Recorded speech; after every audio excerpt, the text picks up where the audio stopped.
quite reach the floor, please try to have them in the middle of the row between two adults if at all possible. This is a non-eating, non-smoking tour, but if you do have a drink with a lid, then it's perfectly acceptable. Please hold on to those small white boarding passes that I handed out to you, as those are for security purposes, and we will be collecting them later on the tour. Last but not least, I'm going to need you all to remember where you are sitting, because we do need you to return to your exact same seats after each of our stops. Sorry about that, I'll give you all a bit more information on that later at our first stop. So, ladies and gentlemen, my name is Miles. I'll be your host. Your driver's name is Stacy, and I hope you enjoy the tour.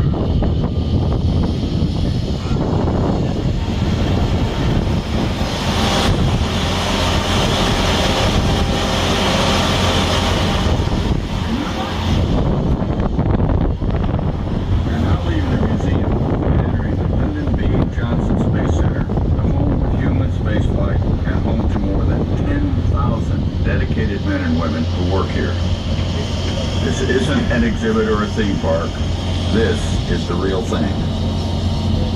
I'm Gene Cernan, Apollo astronaut. It is with great pride and pleasure that I welcome you on this tour. What makes the Johnson Space Center special is that the elite men and women who go into space work live and train here. What makes us successful is the teaming of the astronauts and the people who support them.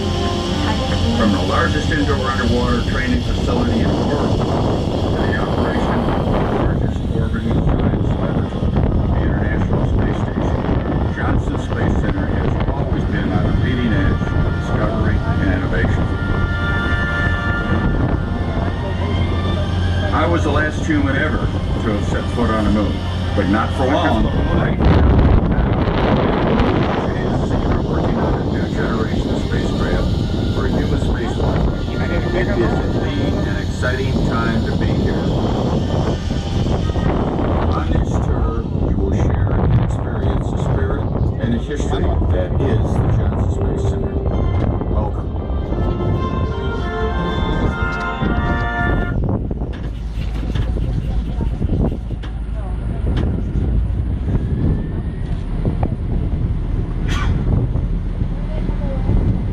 We're now approaching Rocket Park.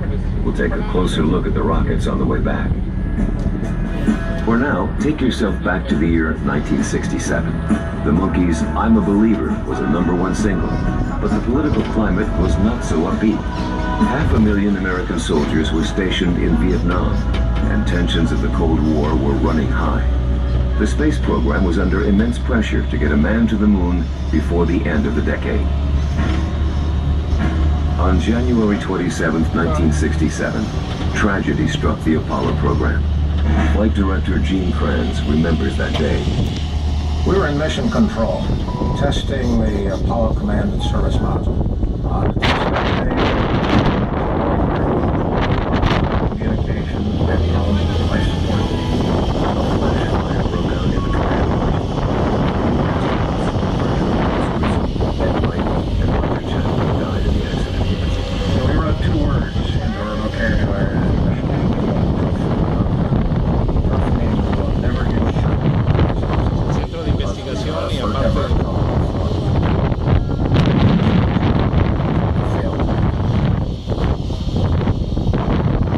Headed to your right is Building 17.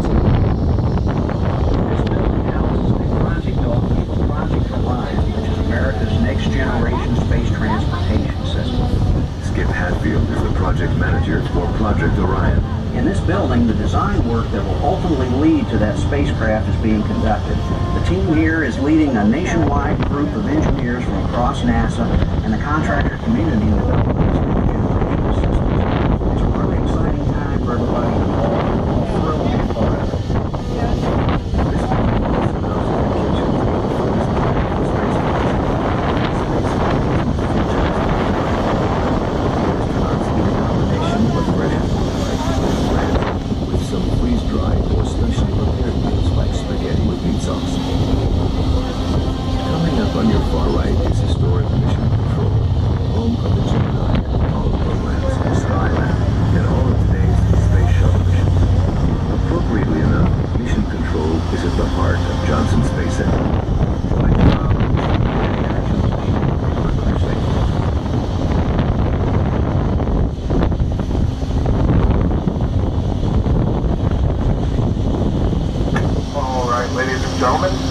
you look up ahead to the right, you will see a large gray building.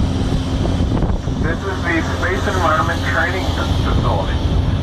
Now, this is part of Building 32 here, and what they do is they pump liquid nitrogen into that building, and then they put in and test their equipment, like their parts, and make sure that it's able to survive in an extremely cold environment. Because if it can't work in liquid nitrogen, then it's not going to be able to work in space either.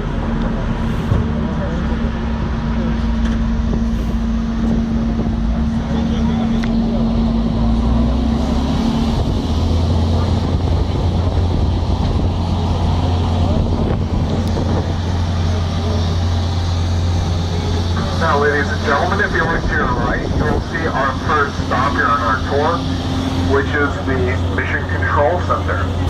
It is named after Christopher C. Kraft Jr., one of our first flight directors, and also one of NASA's very original